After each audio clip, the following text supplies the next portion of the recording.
Iran's foreign policy is a continuous matter. It is possible that every government might advance the work with a series of initiatives, with a different dialogue, or with new initiatives. But our foreign policy has a set of fixed principles that every government tries to advance. In Dr. Pezeshkian's government, a higher priority was given to our neighbors. And we, in fact, set our entire goal on Iran's neighborhood environment, Iran's peripheral environment. Now, when I say neighbors, it doesn't necessarily mean immediate neighbors. Thus, more countries were situated in our peripheral environment compared to just our immediate neighbors. In our peripheral environment, first of all, peace and tranquility should be established. And then the groundwork for economic, political, and cultural cooperation should be created. The slogan that we actually chose, and which I added as a hashtag in every tweet I posted about meeting with a neighboring country, was, "Our neighbors, our priority." And placing priority on neighbors naturally entails certain requirements. One of these requirements is resolving any kind of tension in relations with any of our neighbors. It involves expanding relations. It is about creating new grounds and new capacities in the relationship.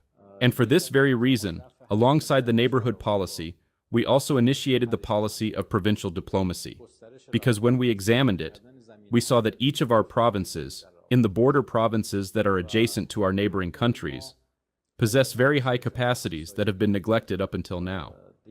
Capacities for economic interaction across the border with our neighboring countries. So, we started provincial diplomacy. The further we got into it, the more convinced we became of how extensive these capacities are, and also that provinces that are not adjacent to the border also have the capacity for provincial diplomacy with other countries and with their similar provinces in our neighboring countries and our peripheral environment. And this provincial diplomacy, incidentally, was very widely utilized. Meaning, if I were to name one of the completely new features of Dr. Pezeshkian's government, it is this very provincial diplomacy, which many people didn't understand at first. I think they thought I was just going on provincial tours or doing some kind of, I don't know, propaganda work or such jokes. But it gradually caught on, and they realized that provincial diplomacy can be one of the pillars of our relations and our diplomacy with our neighbors, meaning it is a complement to neighborhood diplomacy. Especially in the provinces themselves, it was highly welcomed. Before this war, I should say that perhaps several governors contacted me and requested that I take a trip to their provinces and help establish the province's capacities with its neighboring province or with other provinces in surrounding countries. And they introduced capacities to me that were truly amazing, which could lead to an expansion of exports. It could lead to an expansion of imports of goods that are currently entering the country at much higher prices. Many of our border problems can be solved much more easily between two border provinces than between two capitals. A problem that, for example, exists at our border, say, border markets, border crossings, smuggling, issues that exist at the border. For instance, let's assume at one of our borders with Iraq. This can be resolved much faster and more easily between two adjacent provinces than if it were to be transferred to the capitals, so Tehran and Baghdad could be in contact with each other. I'm just giving this as an example. I don't mean to say there is a specific problem at our borders. Well, at all our borders ultimately, there are crossing problems, various problems, and therefore, provincial diplomacy quickly found its place in the country, and we took action to hold conferences, meaning conferences for provincial diplomacy in every corner of the country. For example, in the northeast of the country, we held a conference under the title of Provincial Diplomacy in the city of Mashhad. All the neighboring provinces brought their capacities, whether in the private sector or the public sector. I invited our ambassadors in the countries adjacent to that province. For example, in Mashhad, our ambassadors in Central Asian countries, and then in Afghanistan and Pakistan, the Indian subcontinent. Even a country like Iraq, for example. Although it doesn't border Mashhad, we have about 3 million Araghchi Shia pilgrims a year who visit the city of Mashhad. This in itself is a capacity, and increasing it can have very good results. I invited our ambassadors, those who have the capacity to work with the northeastern provinces of the country, and very good conclusions were reached. We held this same event in another location as well. We were pursuing a third one when we hit the war, and currently it has been somewhat suspended. But at the earliest opportunity, we will revive this provincial diplomacy. It is one of the distinguishing features of the 14th government's neighborhood diplomacy. We did not create provincial diplomacy for a time of war. We created it to expand relations with neighboring countries. But during the war, how should I say it, it showed its blessing. Because many of the channels had been created, back and forths had been established. And during the war, we needed some of the country's essential goods to be supplied through neighboring countries, especially after the naval blockade that was illegally imposed by America. Well, we turned towards land routes and other routes to supply the essential goods of the country. And we were successful in this regard because our border provinces had already established their connections with adjacent provinces, and the routes had already been identified. And therefore, this helped us a lot during the war, so that the country's needs, even specifically the needs that exist in areas adjacent to the border, could be supplied through these provincial connections. Dr. Pezeshkian strongly believes in the unity of the Islamic Ummah and the unity of Islamic countries. I was present in his numerous meetings with the heads of neighboring countries, who are all Muslim, and one of his main discussions was always why we shouldn't work together, why we shouldn't cooperate. Why shouldn't Islamic countries be in a unified collection like the countries of the European Union? Why shouldn't there be a railway line? The example he himself gave every time was, why shouldn't there be a railway line that Muslims from Pakistan can board? And suppose if they want to go to Mashhad, if they want to come to Qom, come to Tehran, Iran cities, if they want to go to Karbala, Najaf, if they want to go to Mecca, this pilgrimage route or connection route of Islamic countries. Why don't we have such a unified train line? Meaning, his perspective is one that encompasses the Islamic world, an Islamic world-oriented view, and a look toward the Islamic Ummah. Meaning, he has a genuinely grand vision. And let me say again, as a memory, in one of the meetings, the president of the respective country debated with him a lot that something called the Islamic Ummah no longer exists. Why? Because the division among Islamic countries is very high. Some have gone towards America, others have gone towards other directions. And Dr. Pezeshkian seriously debated with him that this is not the case.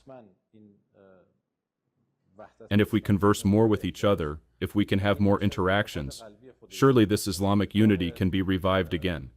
And this stems from his own heartfelt belief and his personal view that believes the unity of the Islamic world can be revived. A concept that perhaps has been somewhat forgotten for years by Islamic countries. When they created the Organization of Islamic Cooperation, it was previously called the Organization of the Islamic Conference. Then it became the Organization of Islamic Cooperation. That this perspective is being revived again was interesting to me, and it came from the depth of his personal ideological perspective. And well, its manifestation in foreign policy, he strongly believes in dialogue, believes in verbal communication and talking. During his trip to Iraq, well, when we went to the Kurdistan region of Iraq, the Kurdistan region, because he was able to communicate with the people around him in Kurdish, he was extremely welcomed by them. And truly, in my opinion, it gave a fundamental push to our relations with that region towards progress. The same goes for Azerbaijan, for example, when he traveled there. Our relations, which have always had their ups and downs and faced problems, completely changed during his trip because of the verbal connection he established with the president of Azerbaijan. And now, as an example, during the time of the war, this recent four-day war, a problem arose, which doesn't matter now, but a problem arose that soured the relationship a bit. A single phone call from Dr. Pezeshkian to the President of Azerbaijan, and, as we say, a friendly chat in the Azeri language, using a few Azeri proverbs, completely turned the tables and changed the scene entirely.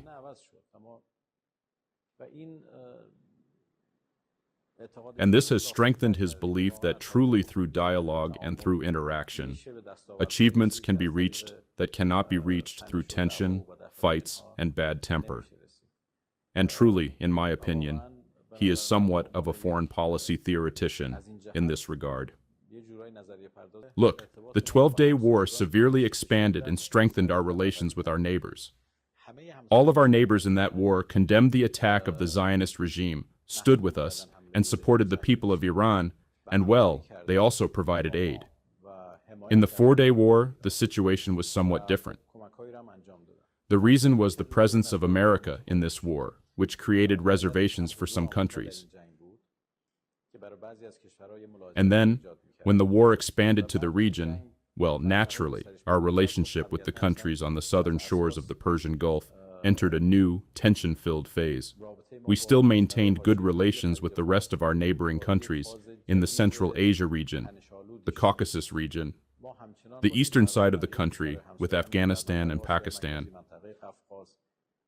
the western side with Turkey and Iraq. In fact, they provided very significant assistance in supplying some of the country's essential goods, medicinal issues, and even giving permission to stranded Iranians to return to the country through their routes. They cooperated a lot. Even some of our planes entered through their routes. And politically, they expressed sympathy, sent condolence messages, and sent congratulatory messages for the new leadership. We still maintained that good relationship with these countries. In the southern shores of the Persian Gulf, well, the situation became something else, which is natural. And well, in the first few days, relations had become severely bitter. And then gradually, from the middle of the war, and later during the ceasefire, we started to interact with some of them and revived the communication channels we had. It has responded very well with some of them, less with some, and more with others. The important point is that as a result of this war, the regional country's perspective on the security structure of the region fundamentally changed. In the previous view, there was reliance on foreign forces to provide security. The recent war showed that foreign forces and foreign bases not only failed to bring security, but became a disruptor of security. Meaning, those who did not have these bases in their country actually remained safer and were less affected by this war than countries that had American bases inside them, which were supposed to protect them, but actually supported the Zionist regime. And they couldn't defend them against the blows that were dealt, not to them, but to American bases, interests, and facilities in their countries. It is natural. After all, there were side effects and collateral damage, which is the nature of any war, along with the wartime conditions imposed on them. This war was very effective, in my opinion, in changing the region's approaches to security and political issues and the way of coexistence with Iran. In my opinion, there is now a more accurate and correct understanding in the regional countries that security in the Persian Gulf region must absolutely be collective security, and it must absolutely include economic dimensions as well. You cannot reach a permanent peace with economic imbalance among regional countries. You cannot reach sustainable and collective security with security imbalance in regional countries. New perspectives have been created, and therefore our contacts with these countries have also started again with a new look and new connections, and in my opinion, it is moving in a good direction. One of these countries that I must mention is Qatar, which officially entered into mediation between us and America. It played a very important role alongside Pakistan. Of course, These are the two countries where it is clear. Pakistan played a very effective role in mediating between Iran and America and in reaching an agreement. Qatar also entered from this specific point. They also played a very positive role. And our relationship with Qatar has reached a very good stage. Similar communications have also begun with others. I don't want to go into the details of it right now, but I am very hopeful that our relationship with the future of the Persian Gulf region will be a very good relationship. And this region will begin a new era with new approaches that will be to the benefit of all the countries and nations of the region. His presidency and my time at the Foreign Ministry have been a very difficult period. Of course, we pursued our normal missions in foreign policy and economic diplomacy. But simultaneously with the conflict issues in the region, what happened in Lebanon and Syria, and then the 12-day war, the recent Ramzan or 4-day war, and then the riots that took place and foreign interventions, it has been a turbulent period.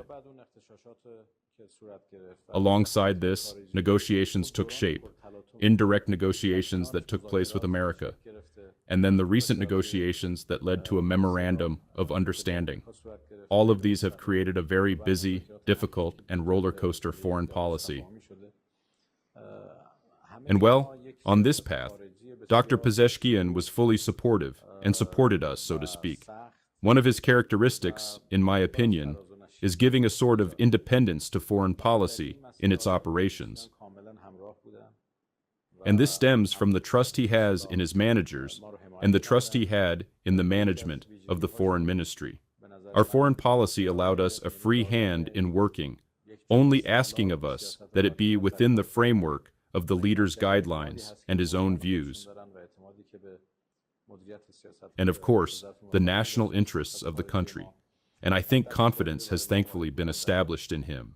His expectations, well, in these difficult conditions, were specifically focused on efforts to reduce tension, create dialogue, establish negotiations for the benefit of the country, resolve disputes during wartime, and end the war. And perhaps his constant recommendation in every cabinet meeting or any meeting we had during the war was in this vein, that the foreign ministry take steps in this direction.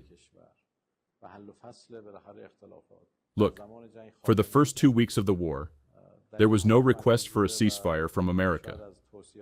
Some countries requested to step forward, establish connections, and mediate. Our answer to all of them was clear, and it was the answer that the President also believed in, that we do not want a ceasefire. We want an end to the war. We do not want the 12-day war, which stopped with a ceasefire, but repeated again a few months later. We do not want this to turn into a pattern that constantly repeats in our country. Therefore, this time, we are against a ceasefire. Why? Because the war must end, in a way that it will not repeat again. This was an issue he also conveyed. They tried to contact some heads of state in those days. Of course, making contact in those early days was very difficult and almost impossible, but our message was this. And then, when the Americans became hopeless about all the goals they had, we remember it was the second or third day of the war that Trump tweeted in 2 words, unconditional surrender, and well, they were looking for surrender and became hopeless. They went after regime change and became hopeless. They went after partition and became hopeless. They went after internal riots. They pursued any plan they could and remained unsuccessful in bringing this war to a quick conclusion. The result was that I think it was around the 22nd or 23rd of Esfand that their requests for negotiations started. Of course, their first request started with a 15-point text, which was essentially a letter of surrender.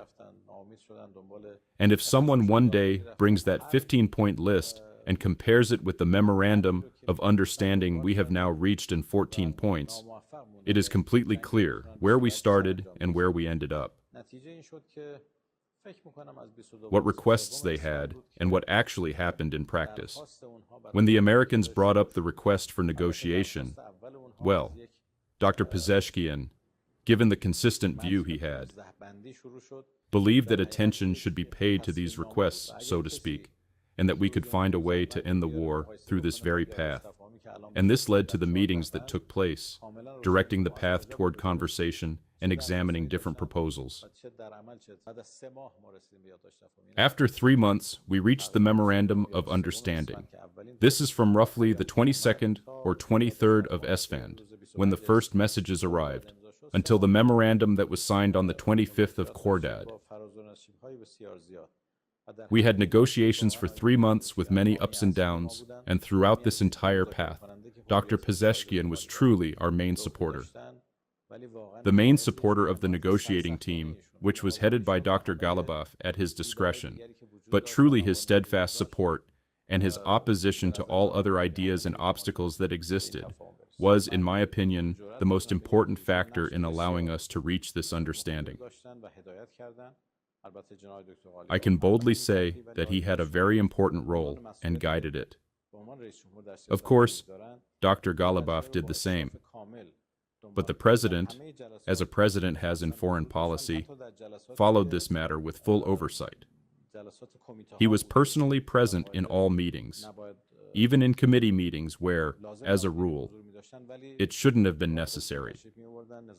Meaning, he would be present, but on his own initiative, he would come and guide the meeting in the direction he expected it to go. I believe his presence in foreign policy was an effective presence. The selection of Dr. Ghalibaf was proposed by the President, and he made this suggestion. Even in the drafted meeting minutes, he insisted that Dr. Ghalibaf's name must be included as the head of the negotiation before he would sign it, because perhaps Dr. Ghalibaf himself was showing humility and said, "Let the outcome be decided, the outcome of the negotiations." And then regarding the negotiators, he said, "I agree to negotiations on the condition that Dr. Ghalibaf is present. The Foreign Ministry will naturally be there and will do its job." Alongside this, in my opinion, Dr. Ghalibaf's steadfastness and fighting spirit in the meetings complemented one another. Well, as the Foreign Ministry, we were also doing our duty. Therefore, a team was formed. In my opinion, at the macro level, the President himself, Dr. Ghalibaf, and the Foreign Ministry were able to bring this work to a conclusion. Look, regarding the doctor, regardless of which political faction he belongs to or is identified with, in my opinion, he is a very principled person. He is a reformist in reforming existing situations and a principlist in adhering to principles. I genuinely saw him as a completely principled person, committed to principles. He does not compromise at all when it comes to the ideals of the revolution. He does not compromise at all when it comes to implementing the leader's guidelines. And he does not compromise at all when it comes to pursuing the rights of the people and national interests.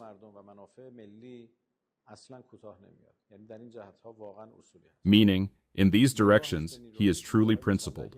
His view of the armed forces is a completely realistic view based on reality, and he believes that the armed forces must be strengthened. Meaning, as a duty of the government in supporting the armed forces, he doesn't reduce this to a mere organizational duty. He sees it as his own belief that the needs of the armed forces, especially the livelihood of the armed forces personnel, must be secured so that the country's security is provided. I've seen him time and again be precise on these directions, insisting on them and not falling short at all. In addition to this, even when the government was facing economic constraints and funding issues between the two wars, and much more so during the war, he absolutely did not fall short in meeting the needs of the armed forces. His view is a principled view. The country's defensive capability, in his opinion, is an undeniable and obvious necessity. And he has done everything in his power to strengthen this defensive capability. And perhaps I am a witness that in meetings ultimately, he and the armed forces have a discussion about this. And eventually, it is the doctor who provides for their needs from wherever possible. Fundamentally, his perspective is a people-oriented and comprehensive perspective. These days, everyone talks about the people, but they mean a segment of the people. They act as the spokesperson for all the people, acting like the people do this and the people do that. But in truth, they mean a specific segment of the people. Dr. Pezeshkian's view is completely comprehensive, and as much as he pays attention to the people who are out in the field, he also pays attention to the people who might not be in the field. And he feels obligated to provide for the livelihood of all the people of Iran and to work for all the people of Iran, for their security, their education, their health care, their economic and cultural issues, and he truly wants the best for the people. I have repeatedly heard words from him that perhaps aren't fitting to repeat, about how, especially during the war, how he wants the best for the people. Dr. Pezeshkian speaks from the heart. He has his own specific literature, and truly there is no one, friend or foe, who doubts his sincerity, meaning even those who might not accept, for example, some of his views or policies. They all admit that he has sincerity, and when he speaks with his heart. He isn't caught up in the entanglements of political economy, or as he puts it, protocols and such. He speaks very comfortably, and because of this, he connects comfortably with the people. But when it comes to the people's pain, with his own literature, he truly suffers deeply and speaks out. I genuinely think nothing occupies his mind day and night more than how to fulfill his duty toward the people. Well, when I returned from that leadership meeting, my first concern was that, apart from the leader himself, whom we were all worried about, well, I was worried about the president himself. When I returned from that leadership meeting, my first concern was that, apart from the leader himself, whom we were all worried about, well, I was worried about the president himself, wondering whether in this attack, because you two were together in the complex, everyone, whether, God forbid, any harm had come to him or not. I think it was that same night that we were informed that he was, thankfully, safe.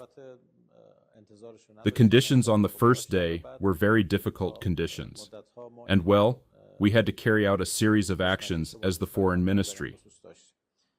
We got involved immediately. The statements we issued, the letters we wrote to the United Nations, the contacts I established with many regional countries and with foreign ministers of other countries, setting the stage to show the righteousness of the Iranian people, the oppression of the Iranian people, and the defense that would take place.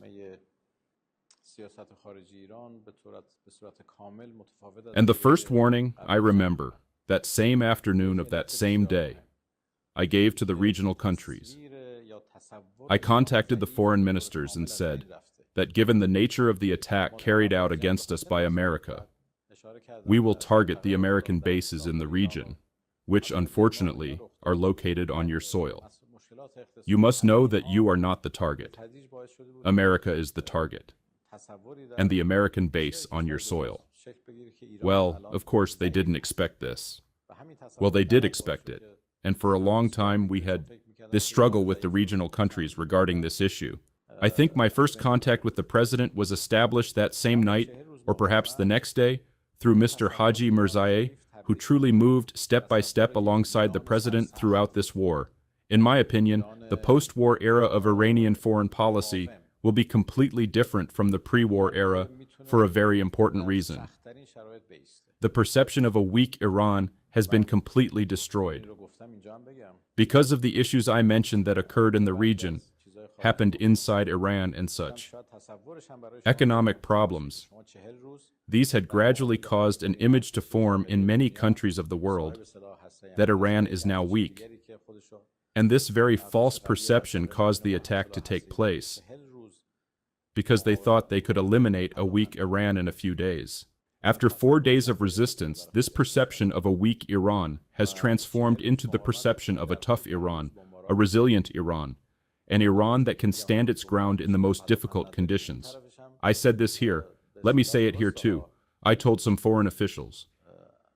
I said, perhaps it is impossible for you to even imagine that for 4 days, against the most seemingly powerful army in the world, which also has nuclear weapons, and another army that considers itself the strong army of the region, and also has nuclear weapons, you resist for 4 days without air defense. It's absolutely unimaginable for many countries. And to resist for 4 days while being bombed every day. Of course, when I say being bombed every day, and we have no defense, the other side is also true, so to speak. Neither the American bases nor the Zionist regime had defense against our missiles completely, meaning their airspace was also open to our missiles, and they were taking hits every day, and well, this was a part of our resistance too. But for you to resist in these conditions, your police forces, their facilities, their buildings all destroyed, yet they stand at night under bridges, stand in buses, stand in cars, but carry out their mission and their duty in maintaining the security of society and cities. And the rest of our armed forces, well, many of their centers had been bombed, but they did their jobs. Even our officials, our political officials. I saw an analysis somewhere in one of the countries that said the world had underestimated the people of Iran. No one thinks that the Iranian people are so tough and resilient. The world had underestimated the Iranian armed forces and didn't think they could maintain their fire until the last moment and respond mutually to every attack. And then the world had also underestimated Iranian officials. No one thinks that officials could be martyred one by one, but not abandon their posts, not abandon their responsibilities. This is a reality in Iran. No one, no official, abandoned their work, nor resigned, nor went home and hid somewhere, nor, God forbid, left the country or sought asylum, or these sorts of things that happen in other countries when crises arise. Not only inside the country, let me explicitly defend my own colleagues here. Not one of our diplomats who were abroad, exposed to incidents, exposed to all kinds of propaganda and pressures. And they tried hard to somehow co-opt 1 or 2 of our diplomats so they would abandon their duties and, for example, protest and such. Not a single one happened. None of our employees, none of our diplomats. It is even interesting. Not even one of our local employees abandoned their work during this period, and they stood firm. And with the meetings they had, the interviews they gave, the tweets they posted, I think you surely noticed, even Western media confessed that Iran's public diplomacy this time was extremely strong and extremely effective. More effective than all the Western media. A country like Iran, alone and under pressure, through the tweets our embassies posted, influenced the entire Western media space. Well, these are truly a source of pride for us. All of these collectively showed the toughness of the Iranian people. And in all these conditions, the foreign ministry was the loud voice of the Iranian people, in the form of interviews conducted either by the spokesperson or our directors, or myself taking positions, speaking with full self-confidence at the height of the bombings, giving interviews, broadcasting the voice of the Iranian people to the world, showing our toughness and declaring our resistance. This was truly a very great work that was accomplished. The martyred leader and Mr. Pezeshkian, as far as I was aware and saw, had a very close emotional relationship. Mr. Pezeshkian truly loved our martyred leader and was completely aligned with him. And in the joint meetings that were held, and I was present, I saw that our martyred leader also spoke to the gentleman with both respect and emotion, very courageously. And truly, there was a very close and simultaneously rational and logical interaction between our martyred leader and Mr. Pezeshkian. And of course, wherever it was necessary, Mr. Pezeshkian followed suit. Our approach, all of us in the position of decision-making and decision-shaping, and in the position of consultation, we announce our own views. But when a decision is made, we are all followers of that decision and move in that direction. Dr. Pezeshkian has tried more than anything else to bridge this gap in distance, in my opinion. He is attentive to the ideological gap within society, and that our society should not become bipolar. Society should not become fragmented over the main issues of the country.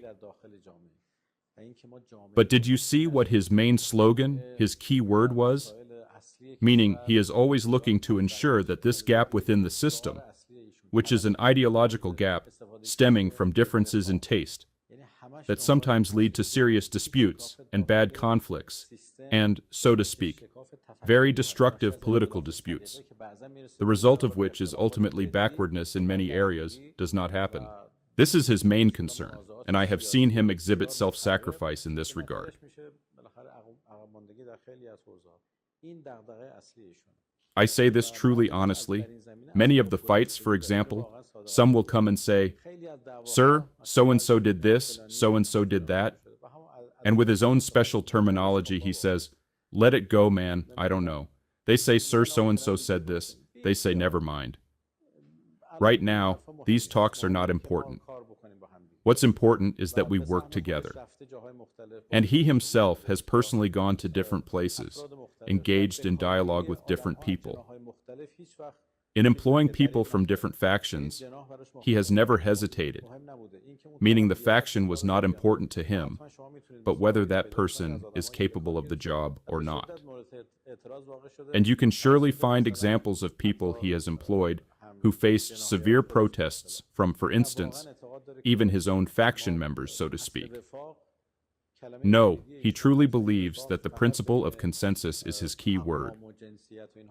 And this consensus is not just among ethnicities and genders and such. It is about the way of thinking and the perspective of society. And in my opinion, society owes him a lot in this regard, as he has shown self-sacrifice to create consensus and have society move uniformly. The biggest tragedy of a society is these false polarizations, and sometimes real ones, that are created, and we couldn't control them and suffered the consequences. Our foreign policy framework will be shaped based on a strong Iran, an Iran with self-confidence and in control of the situation.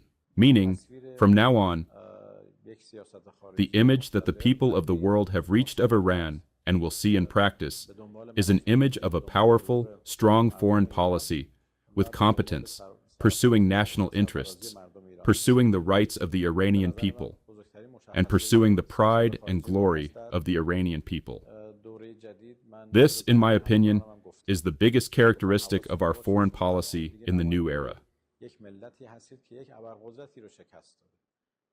I said this to all my colleagues as well. I said, be aware. You are now representatives of a nation that defeated a superpower. Therefore, let's hold our heads high. Our flag is high. With a held high head, with commanding language, it is possible to speak to the world with an assertive and demanding tongue, to take the rights of the Iranian people and show the face of a powerful Iran to the world.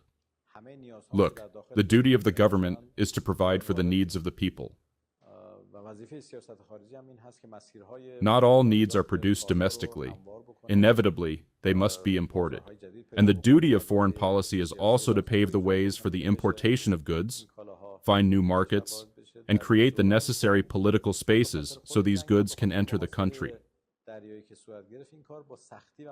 During the war era, due to the war itself and the naval blockade that took place, this work was done with greater difficulty and hardship, but it was done, and we truly supplied the needs of the country. Of course, there are naturally shortages. Any war inherently brings some problems along with it. Naturally, we had price increases. Naturally, there were shortages in some places. But in my opinion, the government left a very good track record in providing for the livelihood and economic needs of the people. And I witnessed that all of our ministries, especially the economic ministries, truly put their heart and soul into it and endured hardship to perform their duty in these difficult conditions. Specifically regarding peace and war, it is completely clear in our Constitution who makes the decision. We did our job, as I mentioned, based on a thought and rationality that was the collective rationality of the system. According to the instructions given to us, foreign ministries all over the world are subject to their instructions. They follow instructions, so to speak. No foreign ministry, no diplomat does things on their own.